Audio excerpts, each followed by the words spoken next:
Life. Tucked away in the vast darkness of the New Mexico desert, Dr. Elias Vance had exhausted his youth, consumed by an obsession with those four letters. To this day, the anxious planet he stood upon remained the only example of life that humanity had ever known. There was absolutely no definitive evidence of the breath of existence anywhere else in the cosmos. Yet, Elias knew well that the silence of the stars did not equate to their absence. If extraterrestrial entities truly existed on distant worlds, what form would they take? How would their biology function, and what fragments of their civilization could we possibly grasp? People often think that trying to predict something that has never revealed itself is a desperate endeavor. However, whether you believe it or not, even though Elias had never once encountered a stranger from outer space, he could still cling to science to make grounded predictions, allowing him to know exactly what to expect at the other end of the radar. All those hopes were anchored in a supreme and simplest principle of all things: form always follows function. From that vast cosmic lens, our gaze gradually narrows, falling into a stifling control room filled with cold fluorescent light at the observatory. There, Elias was sinking deep into extreme exhaustion after countless sleepless nights, his eyes strained by the sight of soulless data charts dancing across the computer screen. His body felt heavy, as if he were carrying an entire barren planet on his shoulders, while his mind whirled without a moment of rest, filled with myriad vague questions without answers. This is the strangest paradox of existence that we often unintentionally ignore, hurrying past it every day. The longing to reach the source has driven humans to forge giant machines, stretching out massive antennas like the most sensitive metal ears to touch the very edge of the distant galaxy, hoping for a fragile response from the void. Yet, there is a heart-wrenching irony in the fact that we are completely helpless and unable to endure sitting quietly face to face with our own minds for even 5 short minutes. We rush to cast our eyes millions of light years away just to avoid looking deep into the silent space right inside our own chests, where anxieties, confusion, and burning desires still constantly push against one another violently to find a dim way out. That the disease of overthinking in Elias was not a coincidence, but an inevitable result of a system forced to operate for the wrong purpose over a long period, continuing a rambling train of thought between 4 walls of blinking signal lights. When we look at the great principle that guided all his hopes, that form always follows function, we suddenly realize a bitter and painful truth when applying that law to the psychological functioning of modern humans. Through countless nights of stress, fatigue, and immersion in invisible fear, the brain of Elias had unintentionally reshaped its own subtle structure, slowly deforming into a rusted radar that was always forced to operate at a frantic capacity. That radar of the mind had ceased scanning the vast spaces of the starry sky to find beauty or great life. Instead, it violently turned its antenna inward, constantly and frantically scanning the dark, murky space of the future to detect threats that had never existed. It became extremely sensitive in catching the worst-case scenarios, sketching gruesome illusions of a stalled academic career, sinking and shattering among tens of thousands of anonymous research documents that no one cared about, and a profound loneliness as cold as frost enveloping all the withered years of middle age. Most terrifying of all was an extreme fear that constantly constricted his lungs, the fear that every effort to find the meaning of his existence was ultimately just a giant, meaningless black hole swallowing all his endeavors. That we carry within us a very human tendency to mistakenly believe that anxiety is an infectious disease from the outside, a dark force that suddenly descends to attack and seize the mind, turning us into pitiful victims backed into a corner. But the quiet and profound philosophy of how all things operate gently points to a completely different and subversive perspective. In reality, Elias did not suffer from anxiety as one might suffer from a cold. Rather, he was constantly practicing anxiety in every breath. Like an athlete diligently training muscles every day, his mind had been trained to become so proficient, so masterfully skilled in creating panic, molding ghosts from the void and nourishing them into giant monsters that obscured all the brilliant light of the present moment. By projecting fear into the void, he had turned his thoughts into a tangled net of negative assumptions, imprisoning himself in a jail he built himself using the materials of excessive precaution. That persistent anxiety was not a system error or a breakdown hindering the process of living tragically. It was a new function that his mind had automatically established to protect a fragile ego against a world too large and difficult to grasp. This extreme self-defense process had turned a wonderful biological machine, originally born to joyfully contemplate and experience life, into a perfect and sharp tool of self-torment that tore away internal peace.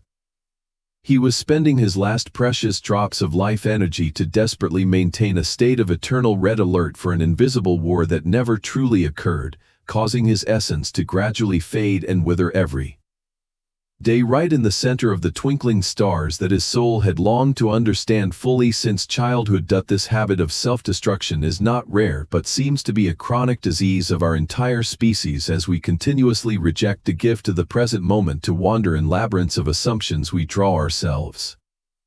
Elias, like many of us, was swimming in an ocean of silence but was struggling to create violent waves, only to be frightened by the madness of the water he himself stirred up. When a person spends all their strength just to guard against risks, their function is no longer to enjoy the journey but has turned into a lonely guard post in a borderland without enemies. If form truly follows function, then it is not surprising that the body of Elias was always exhausted, his eyes ringed with dark circles, and his heart rate always on the verge of fluttering, because the function he was unintentionally commanding his body to execute was resistance against the natural flow of life. The more he tried to analyze the uncertainty of the future to find a fragile sense of security, the more insecurity sprouted and took deeper root in every wrinkle of his brain, creating a sealed loop with no gap for the light of relaxation to pass through. Breaking this loop never comes from trying to think more to find a final solution, because one cannot use the same diseased mind to heal itself. It is like trying to use fire to extinguish a spreading blaze. The only true solution to stop this rusted radar system from operating is not to find a perfect answer for every trouble, but to let go of the need to constantly ask unnecessary questions and accept relaxing the muscles so the mind is allowed to do nothing at all. Just as the mental machinery of Elias was shrieking with desperate growls in an effort to dissect the future, a mundane sound rang out, tearing through the thick atmosphere of the control room brightened by fluorescent lights. It was the sharp, clean clinking of a metal spoon gently tapping against a porcelain cup, accompanied by the earthy, bitter scent of cheap coffee hastily brewed at midnight. Sarah Hughes walked in, bringing with her a calm vitality that stood in complete contrast to the gray weariness of her colleague.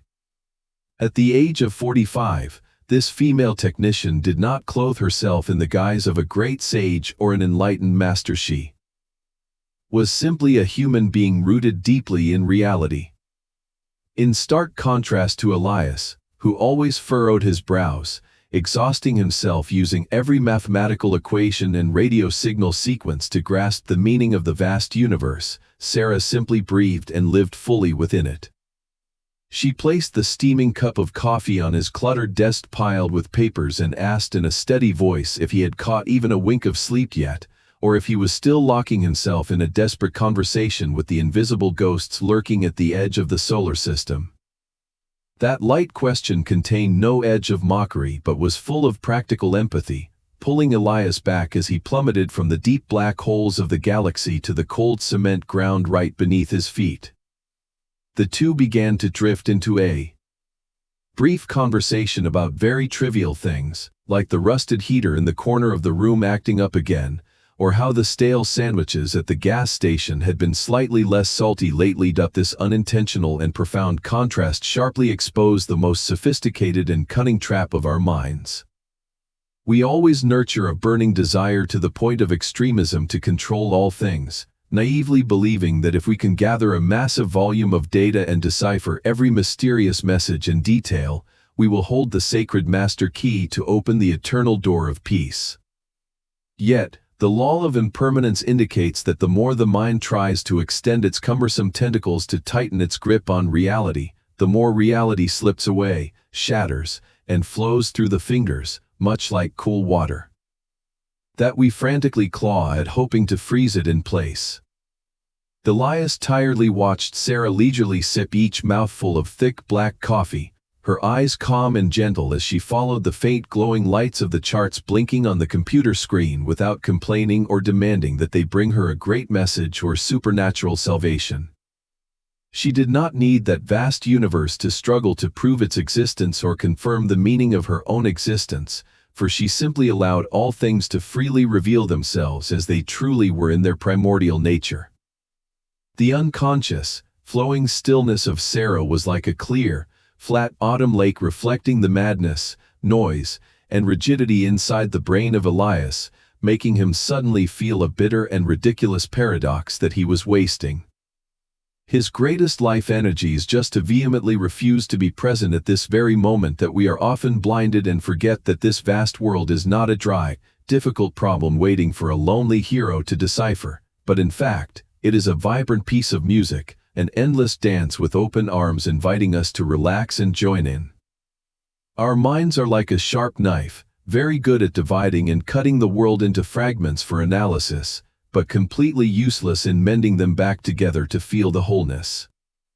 When Elias looked at things through the lens of expectation, he was turning himself into an entity separate from the flow, isolating himself in an ivory tower of suffocating calculations and anxieties. Courageously giving up the need to constantly analyze, dissect, and assign subjective meaning to every event occurring around us is not a shameful or pessimistic surrender. It is actually a profound and strategic retreat to give our souls room to breathe.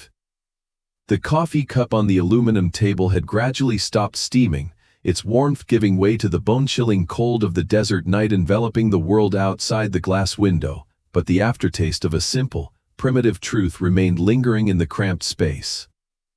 It gently reminded rushing minds like ours that sometimes the greatest and most courageous thing a small human being can do is not to struggle to find a perfect answer for life in distant star systems, but simply to allow oneself to learn how to fully savor the warmth of a cup of coffee right here and right now, without needing everything around to strain under the weight of any other deep mission. That the rare stillness that had just begun to sprout in the corner of the control room was suddenly torn apart by a series of piercing sounds from the central server cluster, as the great system of the observatory abruptly caught an anomalous signal that lay completely outside all predictions.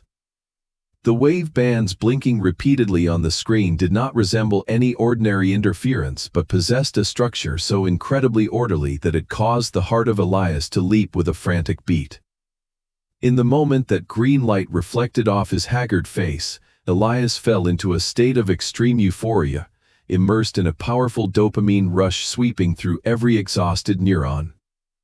The dragging fatigue accumulated over many years and months suddenly evaporated without a trace, giving way to a brilliant fire that burned away all doubt and darkness in his mind. He stood frozen before the screen, his trembling hands gripping the edge of the cold iron table, blindly and desperately convinced that this was the great moment of destiny, the momentous event named the sole purpose of life, powerful enough to save his entire meaningless and empty existence over the past years. His mind, which had always been a tangle of fears, now frantically clung to that soulless frequency like a drowning man grasping a life buoy, naively believing that the world outside had finally spoken to confirm his personal worth. That we often fall into a deep and bitter illusion when we continuously project every internal desire onto the outside world, turning fame, achievements, or great discoveries into perfect painkillers for the disease of core deficiency. The peak euphoria of Elias at this moment was a vivid and clear testament to the unpredictable danger of borrowing external brilliant achievements to fill the infinite hollow of the ego screaming within. Our ego is like a bottomless bucket, forever thirsting for applause, shocking events, or grand goals to delude itself into thinking it truly exists and holds great value in this vast universe. When an individual bets the entire meaning of their birth and breath on an external physical result, they have unintentionally handed the key to their happiness to the most random, risky, and cruel variables of reality.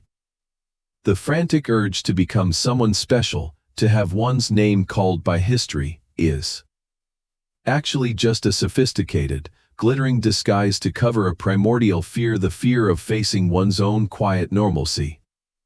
The chemical high flowing through the veins of Elias did not bring him any true awakening. It was merely a powerful anesthetic temporarily freezing wounds that had never been healed. He longed for that signal to be true, not because he loved this great universe, but because he was thirsting to the extreme for recognition to soothe his bleeding ego, thirsting for a clear physical proof to cover up the hollow, unstable feeling gnawing at his soul. Like a wanderer in a parched desert mistaking the mirage of glittering distant oases for a cool stream, the human mind also skillfully weaves dreams of greatness to avoid planting the seeds of peace right on the dry land beneath. It's feat that when we chase grand life purposes painted glamorously by social expectations, we are voluntarily binding our souls to a frantic chariot charging forward, forever losing the privilege of strolling leisurely and admiring the quiet beauty of purposeless existence. The true beauty of life does not lie in the fact that it must carry some great meaning to save the world. It is most complete and perfect in its very ability to be freely born, to bloom brilliantly, and to wither without needing any reason for justification. Trying to cram the entire vast mystery of all things into a cramped mold called personal achievement only distorts the primordial purity of the present, making us forever hungry beggars asking for a bit of meaning from external conditions that are always constantly changing. This loop of desire is a perfect trap, like trying to drink seawater to quench a thirst. The more one drinks, the more the throat burns and aches, urging us into even more insane hunts. And in the room brightened by lights at this moment, surrounded by the most modern electronic equipment of humanity, the man named Elias was voluntarily dedicating his entire soul to a glorious illusion woven from cold electromagnetic waves, believing he had reached out to touch the eternal sky, unaware that the shadow of a horrific collapse was quietly waiting right behind the deceptive, blinking green light. That the fire of brilliant euphoria burning in the mind of Elias did not last long before cold, cruel reality struck a fatal blow, shattering every glorious illusion that had just taken shape.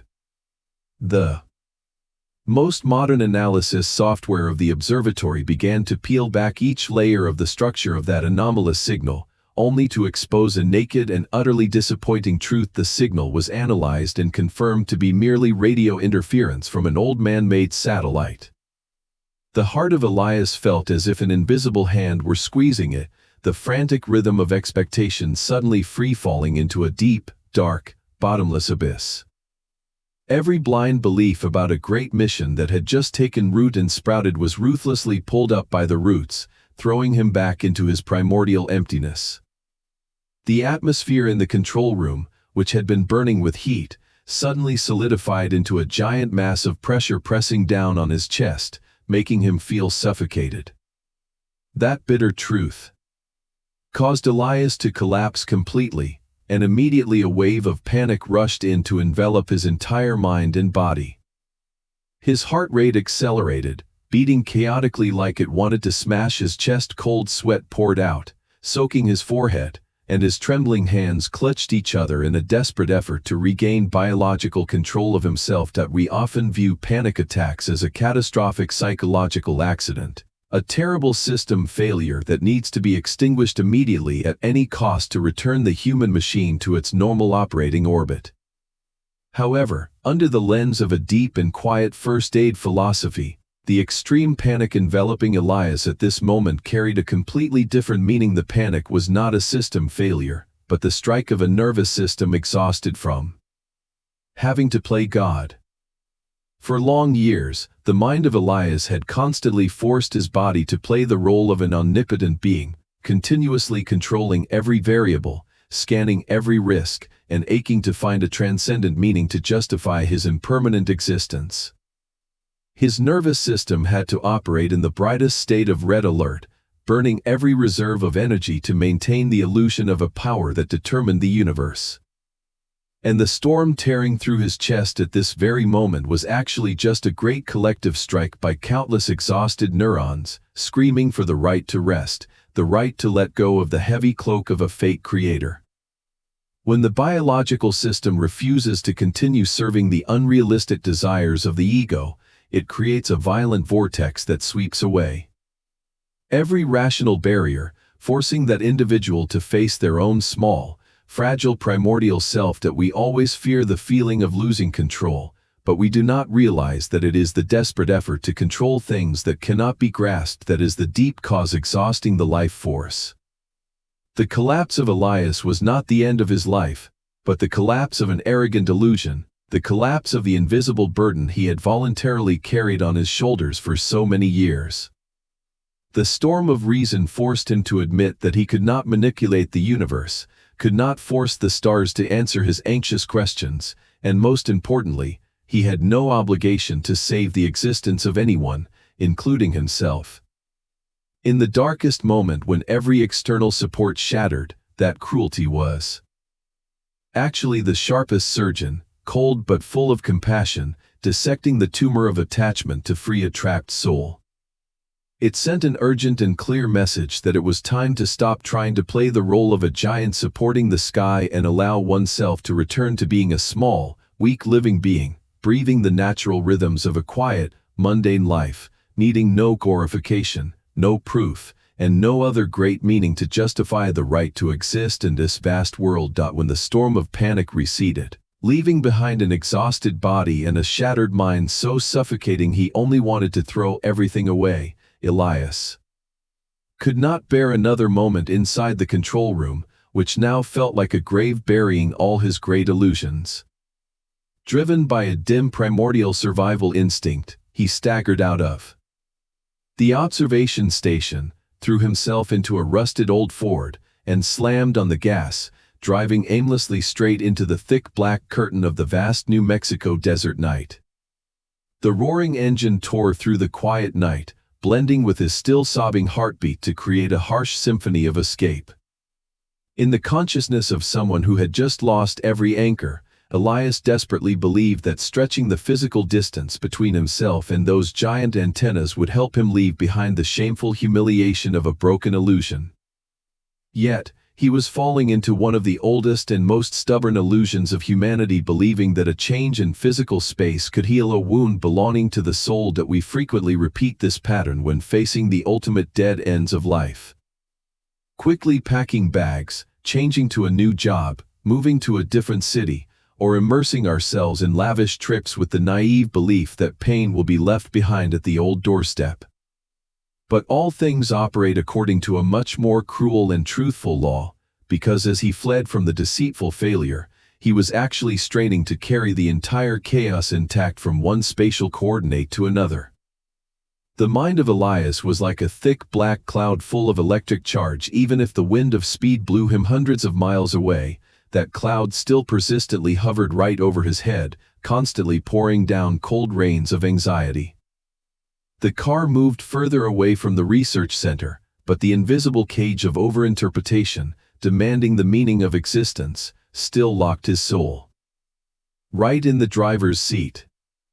The darkness of the desert outside the car window was not a compassionate exit. It became a giant mirror, truly reflecting the hollow void screaming inside his chest.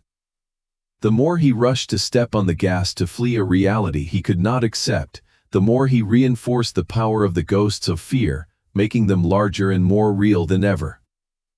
Physical escape never resolves the internal fracture, because the only place where suffering resides is not in a building, a failed project, or a fake satellite signal, but in the way the mind clings to and interprets those events.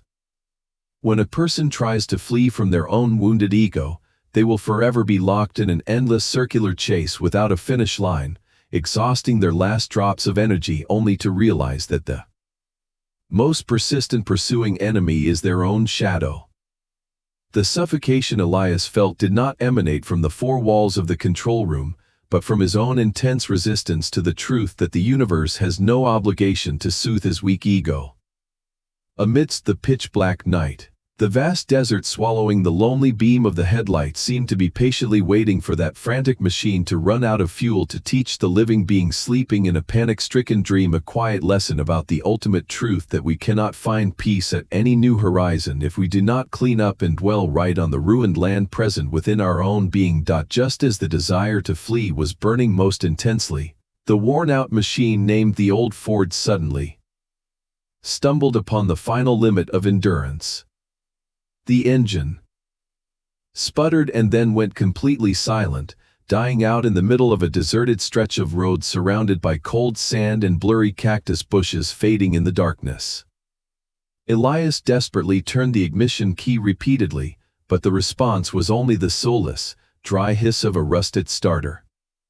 Even more desperate was when he frantically grabbed the phone lying on the passenger seat, only to find not a single small bar of signal appeared on the weakly lit screen.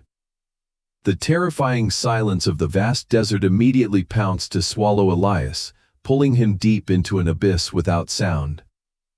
The atmosphere was so thick with silence that he could clearly hear every sobbing beat in his chest and the sound of blood rushing through his veins. Historically, he had always hidden behind giant antennas, supercomputers analyzing quantum data, and screens blinking continuously to avoid having to dialogue with the infinite space out there, as well as the space right inside him. Now, every great protective technology that civilization had given him was completely stripped away, baring his soul before the bone-chilling cold of the naked present eye and the pitch-black night with no end, with no chart to dissect or analyze, and with no radio signal to cling to. He was forced to directly face the vast emptiness he had cowardly avoided for so many years. That emptiness, in truth, was not at the edge of the distant universe but reigned deep inside his chest, where great expectations had just collapsed into ruins, leaving behind a deep, starving hole. We often carry within us an extreme fear of emptiness. Because our minds have been programmed to be obsessed with stuffing and filling every space with noise, with meaningless busy work, and with vain goals to prove that we exist. But when everything is stripped away to the ultimate end, this silence does not carry malicious intent to punish. It is actually a giant mirror, cruel but extremely honest, reflecting the impoverished exhaustion of an ego accustomed to being a parasite on external material titles. Leaving behind the steel machine that had stopped dead in the middle of the night, Elias began to take heavy steps on the rough, cold asphalt road to start a tired walk in the darkness to seek the most fragile and risky help. Each step in the dark, indefinite space seemed to stretch into eternity, exhausting the last bit of residual strength in a body that was already fragmented and worn out.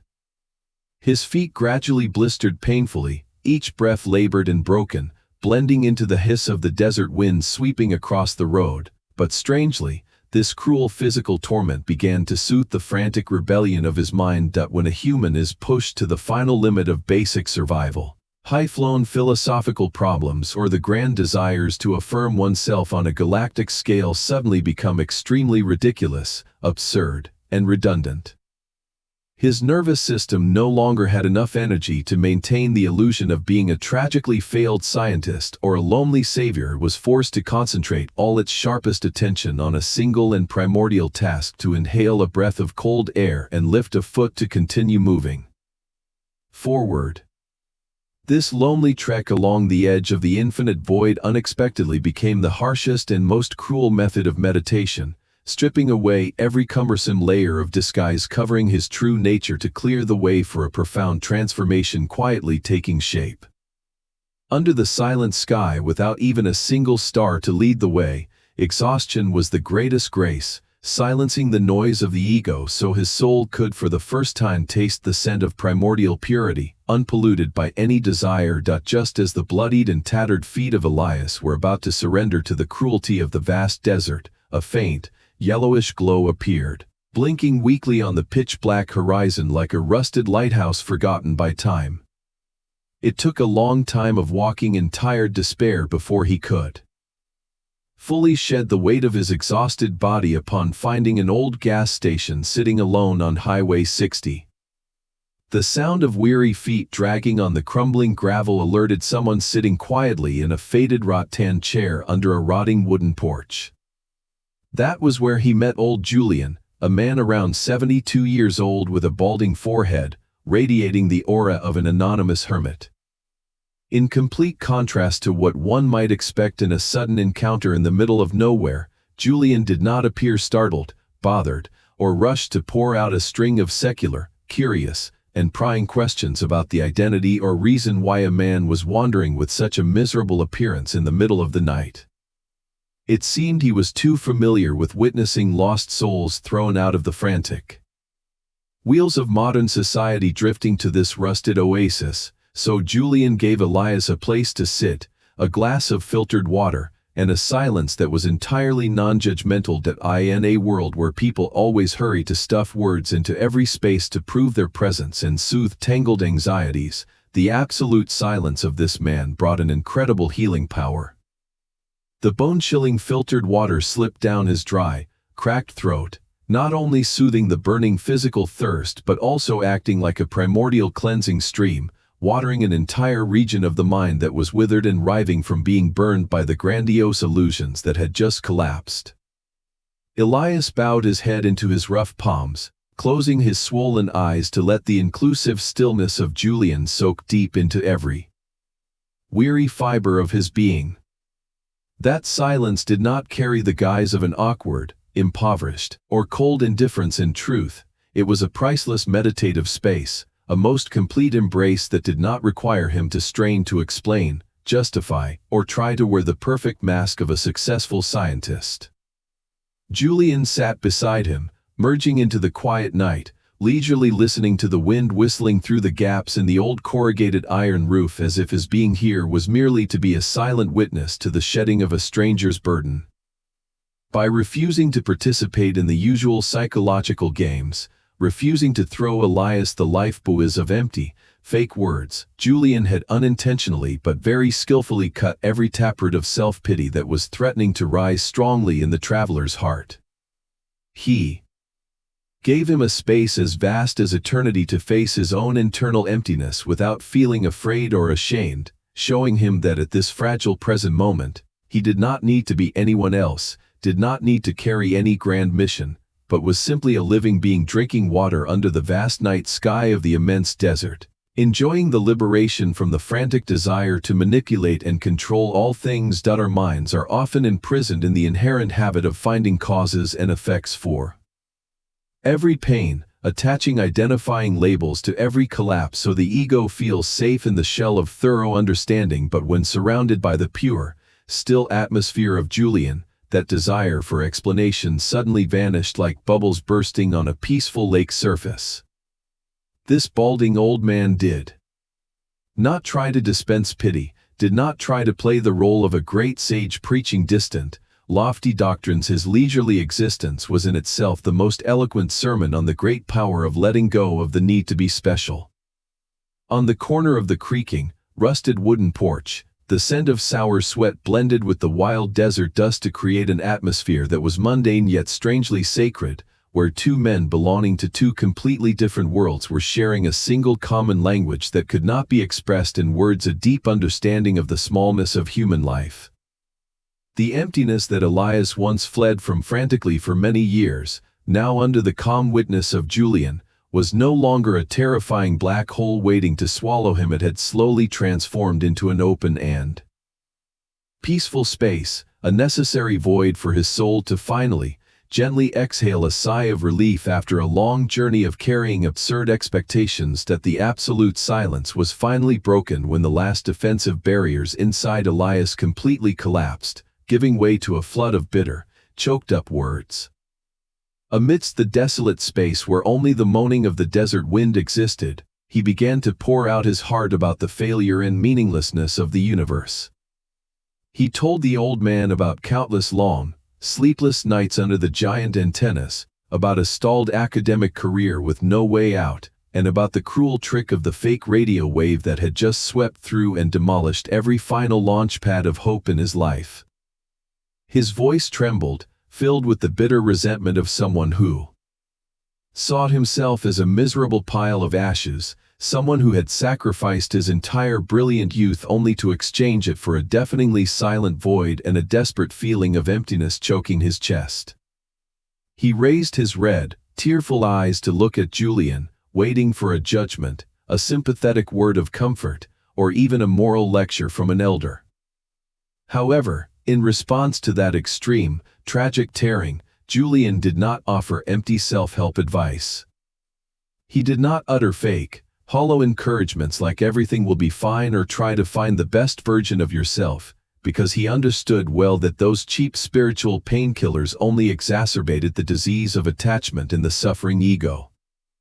Instead, the old man just took a sip of filtered water, narrowed his wrinkled old eyes, and unexpectedly let out a raspy, deep chuckle that vibrated in his thin chest, shattering the perspective of Elias with humor. Julian leisurely pointed to the brilliant night sky with tens of thousands of twinkling stars and then pointed directly at the heaving chest of the young man opposite him, slowly asking why a creature composed of stardust had to torment himself for not knowing how to be an excellent speck of stardust. That sharp but whimsical question was like a bolt of lightning tearing through the dark night sky, splitting the mass of sorrow that was frozen in the mind of Elias. The old man thoughtfully explained that every carbon element in our bodies, every iron molecule in the blood currently rushing through us, was forged in the cores of giant stars that exploded and died billions of years ago.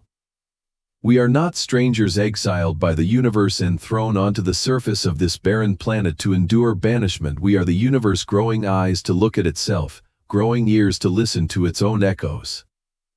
The ultimate ridiculousness of humanity lies in the fact that we are the great life flowing, but we always lock ourselves in the cramped cage of concepts of failure and success defined by a human society full of anxiety. We clothe ourselves in an absurdly serious manner, frantically racing to prove our existence to a universe that does not demand we prove anything at all.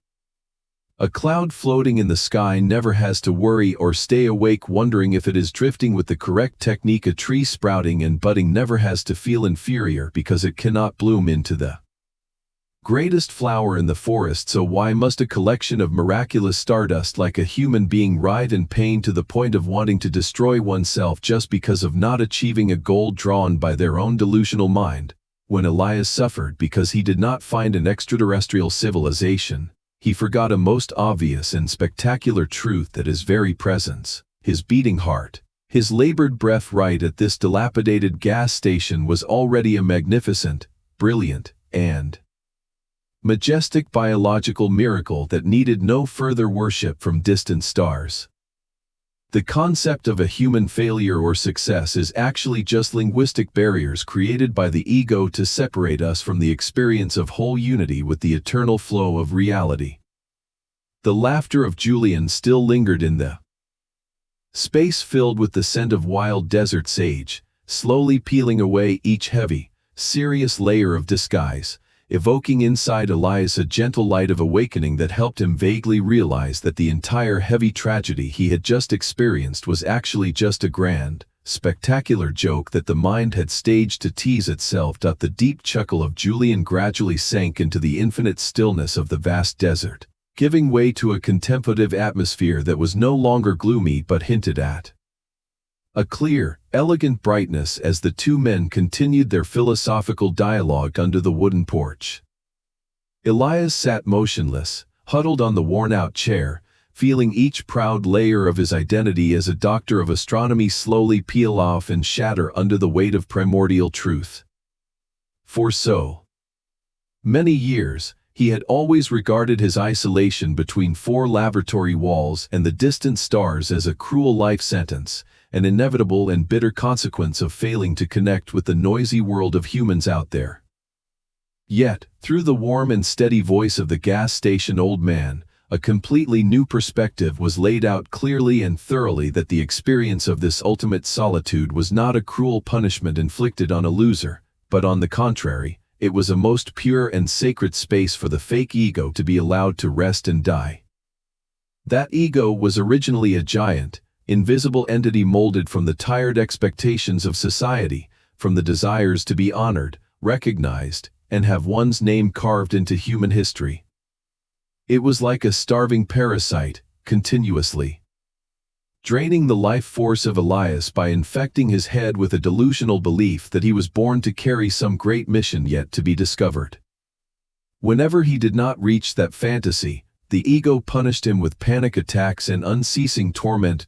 Julian gently pointed out that the internal suffocation and tearing that modern humans always have to endure stem from the fact that we voluntarily drop a heavy anchor called a great life purpose down to the bottom of the impermanent ocean, and then cry out in fear when the natural flow of life constantly drags our ship of existence until it is tattered and torn. Letting go of that anchor, throwing away the 1,000-pound burden of grandiosity, is not a cowardly or pessimistic act of giving up, but actually the most brilliant awakening of consciousness. The silent night sky did not judge his small existence, and the cold sand beneath his feet did not demand that he dedicate any illustrious research projects to them in exchange for the right to step on them. The true and deepest liberation arrived, washing over the hollow soul of Elias, when he internalized a simple truth that held the power to destroy all chains, the full realization that he carried no cosmic obligation to become someone great. He did not owe this solar system an explanation for his presence. He did not owe human civilization a shocking discovery, and most importantly, he did not owe his own ego a perfect, flawless model of success. The universe operates smoothly in a grand dance without beginning or end, without needing any individual to exhaust themselves. By standing as a conductor, we are merely notes freely sounding in our own moment, not needing to try to scream over other sounds just to prove we exist. Upon realizing his beautiful anonymity, Elias suddenly felt a fresh, primordial life force rushing through the veins that had once been dry with anxiety.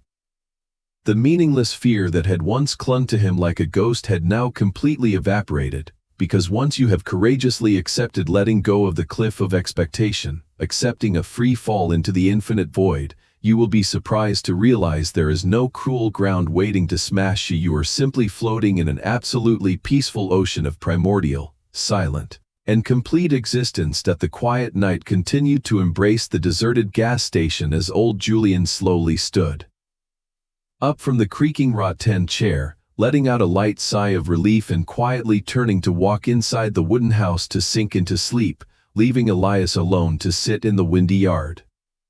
The departure of the old man did not bring a sense of loss or abandonment. On the contrary, it opened a complete, absolute personal meditative space for the young man to finish the process of internal transformation himself. Slowly taking steps no longer weighed down by the burden of anxiety, Elias moved toward the pile of scrap metal in the shape of an old Ford car lying motionless among the dust. Instead of irritably kicking the tires or desperately trying to start the engine as he had hours ago, he nonchalantly climbed up and lay on his back on the cold, rusted hood. The moment his back touched the rough metal, every concept of his identity as a doctor of astronomy, every academic barrier, and every complex mathematical equation once used to quantify the universe simultaneously vanished into the void. He opened his eyes wide for the first time in tens of years to truly look at the great Milky Way, not with the judging, dissecting eye of a radio data analyst thirsting to hunt for anomalous signals. He no longer categorized those constellations as deftly coordinates or spaces containing invisible threats.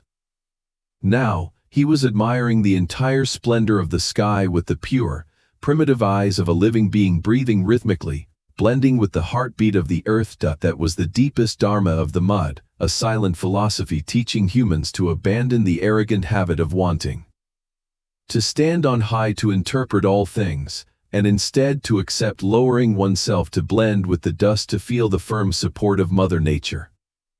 The starry sky above was no longer a giant laboratory, a vast spreadsheet full of unsolved unknowns. It had returned to its most primordial essence as a deep black velvet carpet studded with glittering diamonds, a priceless piece of art floating eternally without needing any audience to applaud.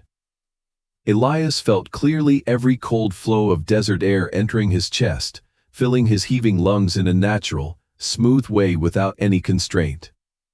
He realized that this breathing, this blood rushing through every small capillary, was the most miraculous biological miracle he had never spent time to appreciate.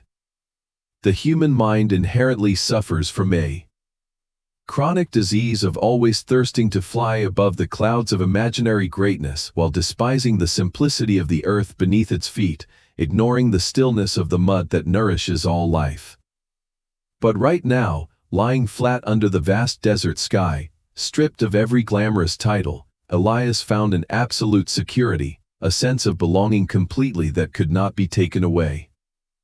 Life was not on a distant planet millions of light years away. Life was present right here, right now, vibrating intensely in every cell of the body pressed against the cold metal.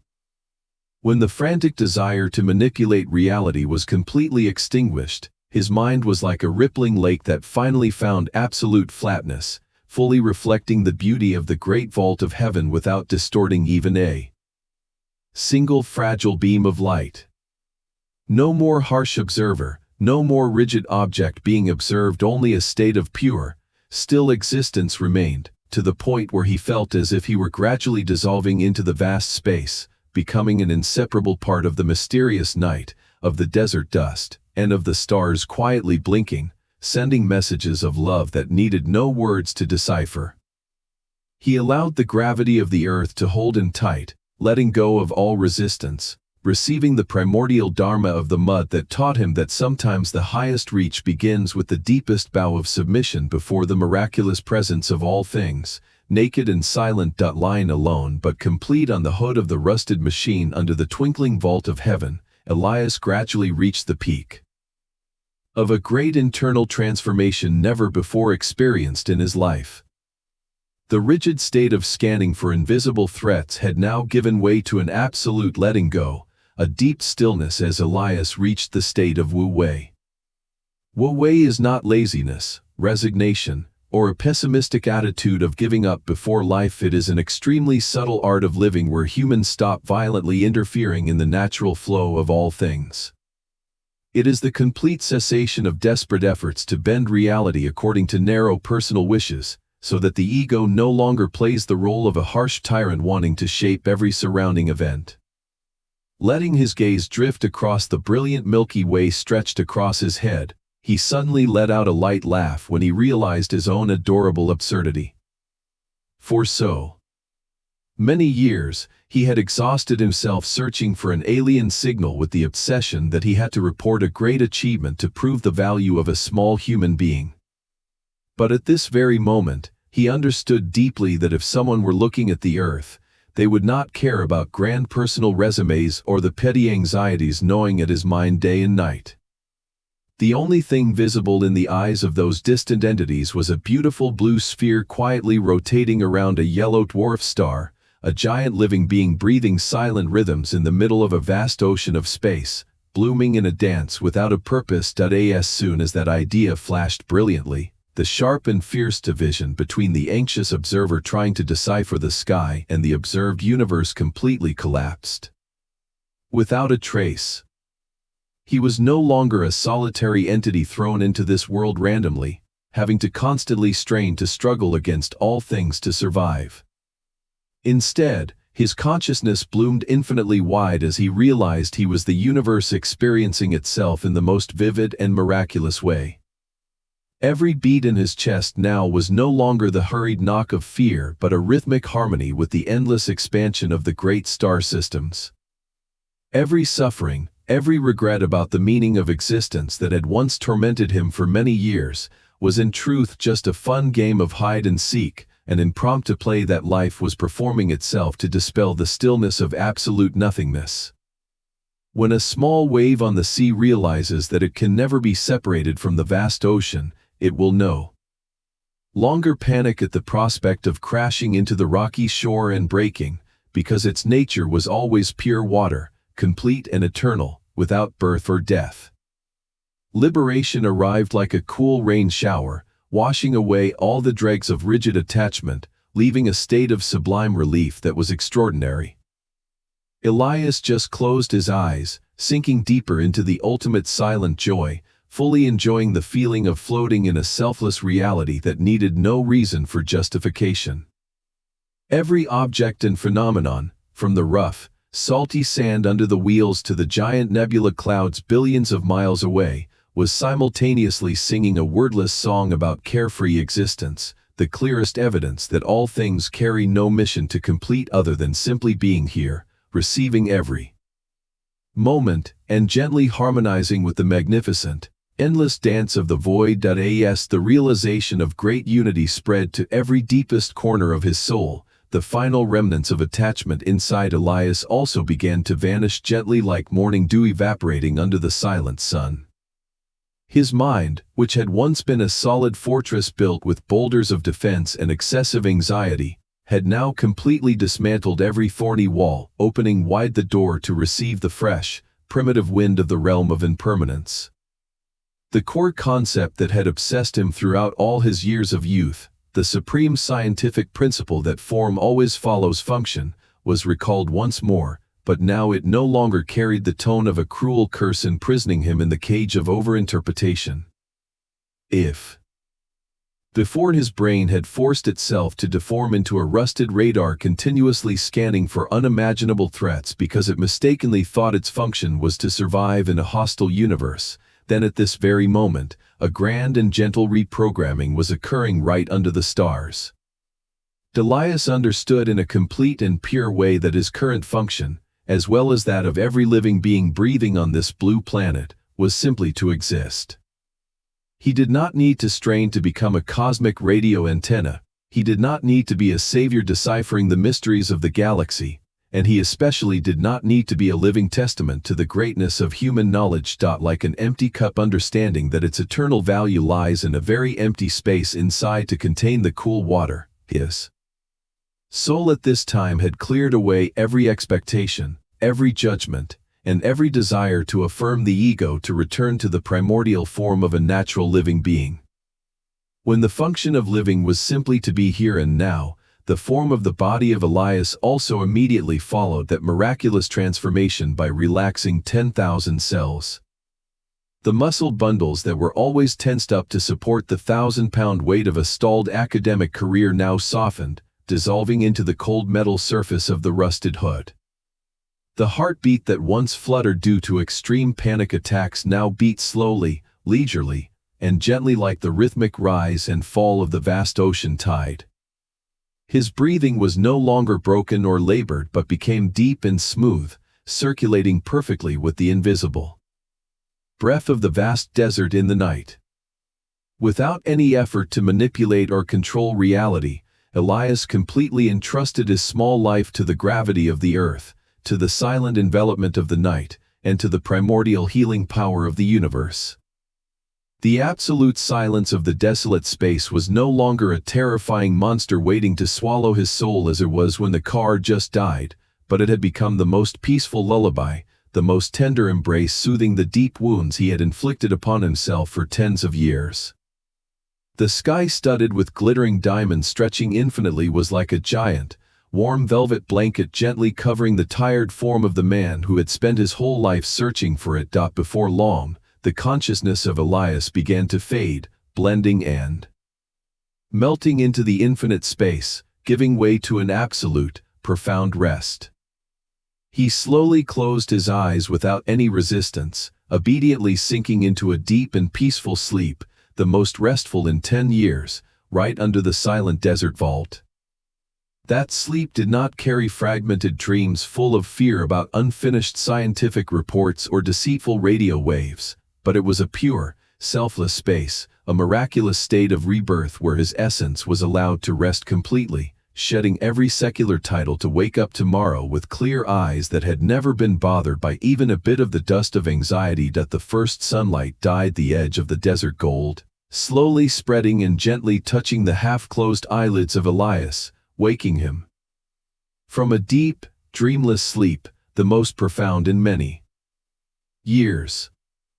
As consciousness gradually returned, he did not feel the familiar, suffocating weight of daily anxieties or the frantic rush to dive right into the wheel of data analysis.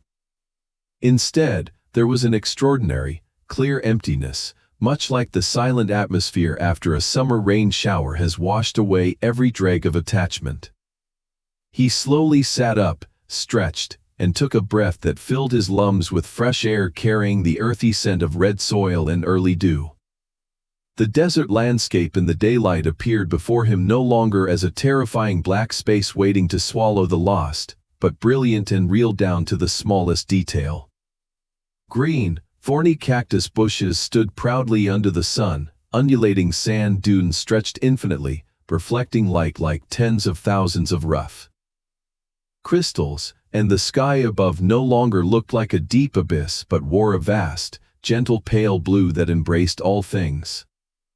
The miracle of reality had always been there, obvious and splendid, but only when the curtain of overinterpretation was pulled back could a person truly admire its primordial beauty. We often seek a moment of awakening like a blinding supernova explosion shaking the earth and sky, but we forget that sometimes enlightenment comes in a very simple, gentle way, like opening your eyes and noticing the morning sunbeams dancing on the hood of a rusted car that the clinking of metal rose from the front of the car, pulling the attention of Elias back to mundane reality. Old Julian had woken up at some point and was tinkering with the engine with a set of oil-stained tools. The old man squinted and smiled through deep wrinkles, patted his dusty hands on the car hood, and slowly announced that the car was fixed. The problem was actually just a loose battery cable that had slipped off due to constant vibrations on the bumpy road, a small, ridiculous physical error that was enough to shut down the entire mechanical system and unintentionally open up a great surgery for the soul. That breakdown was like a perfect metaphor for the functioning of the human mind, when just a tiny, uncontrolled deviant thought could disrupt the entire natural flow of life, turning a leisurely journey into a terrible nightmare in the middle of the night. Elias stepped down from the car, feeling his bare feet touch the firm, rough ground. He did not say thank you with ordinary, hollow words. Nor did he pour out promises about changing his life or living more meaningfully. He understood that before someone who perceived all impermanence like Julian, every effort to define or mold the form of gratitude became redundant and crude.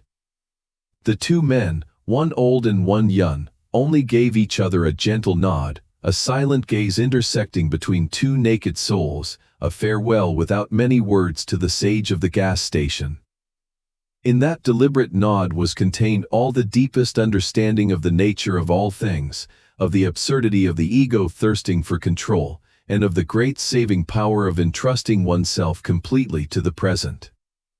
There were no passionate embraces, no emotional tears breaking out, only an absolute peace flowing and blending into the vast space of the daytime. Desert. Elias opened the car door and sat in the driver's seat in a leisurely manner, no longer carrying the rush of escape or the stifling rage of the previous night.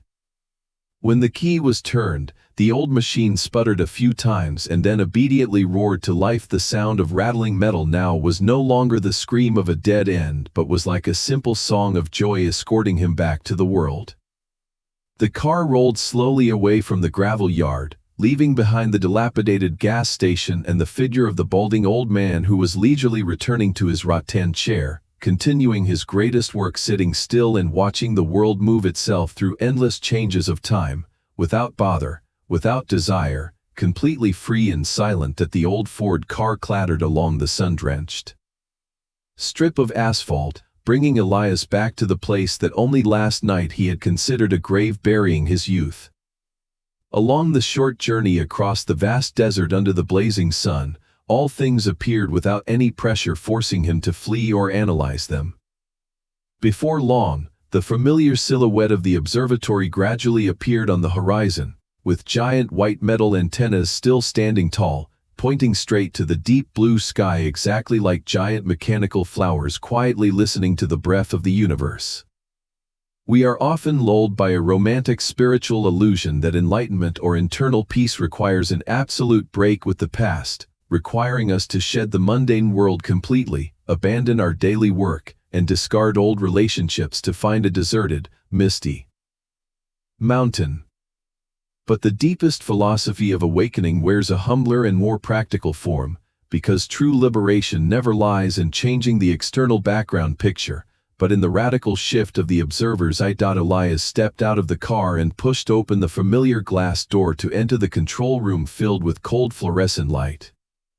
The server racks were still humming, the screens were still blinking continuously displaying myriad complex charts, the work was still there, unchanged or mysteriously vanished, but the lens of the receiver had now completely changed. The giant, invisible mass of pressure that had once squeezed his chest, making him always feel suffocated and about to burst, had now evaporated without a trace. Elias no longer saw the mechanical system as a soul-crushing machine or a cold altar where he had to sacrifice his strength in exchange for a delusional life purpose. When the ego thirsting to affirm itself had obediently sunk into an eternal sleep, all things immediately returned to their primordial position. He leisurely sat down in his worn-out office chair, placed his hands on the keyboard, and began to rhythmically process the radio data streams. The miraculous state of wu-wei that he had just touched under the desert sky last night now began to flow into every mundane operation.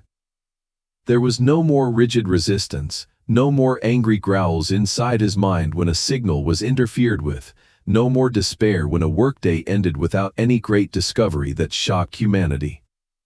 Every action of his occurred naturally, fluently, and completely without effort, exactly like how a clear, soft stream winds through undulating rocks without complaining about their obstruction. That the greatness of mastering the mind does not lie in being able to use the will to crush storms of anxiety, but in the ability to allow oneself to do the most ordinary tasks with a pure attention, unburdened by the desire for results. Elias was now simply a part of the whole, a musician enjoying playing his own note in the great symphony of reality without needing to care if that note was honored. The concept that form follows function, which had once obsessed him for a lifetime, had now found a most beautiful and complete expression right in this suffocating room when his function was no longer to be an omnipotent being controlling the universe but only a silent man doing his work. Then his form of existence also became light, ethereal, and filled with peace.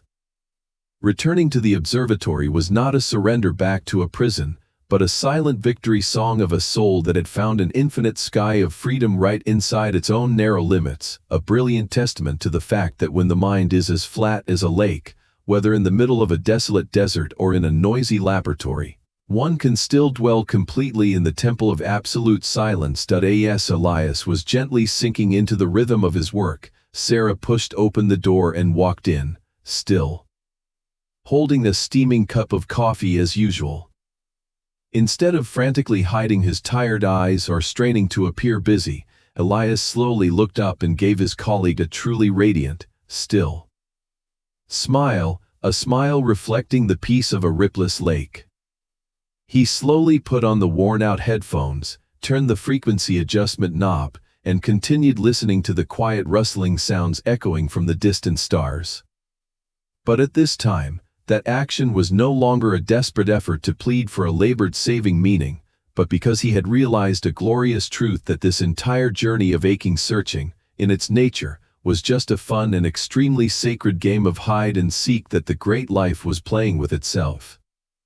The universe was not silent. The universe was constantly singing through the static, through the desert wind, and through every heartbeat of his own. The journey of Dr. Elias Vance has closed by an infinite opening, taking him from a suffocating void of anxiety that felt like an abyss to a brilliant void of freedom where the ego was dissolved into all things.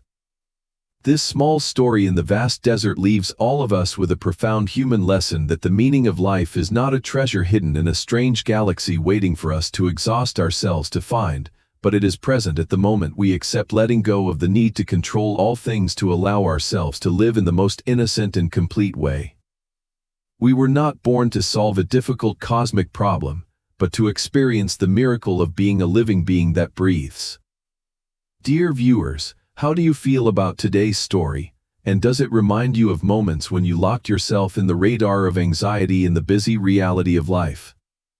We deeply desire to hear the most sincere feelings from deep in your hearts. Please share your comments right below. If you found a bit of peace for your soul through these moments, please press the subscribe button for our channel, hit like, and share this video to spread good values as well as to continue listening to many more attractive and profound videos every day.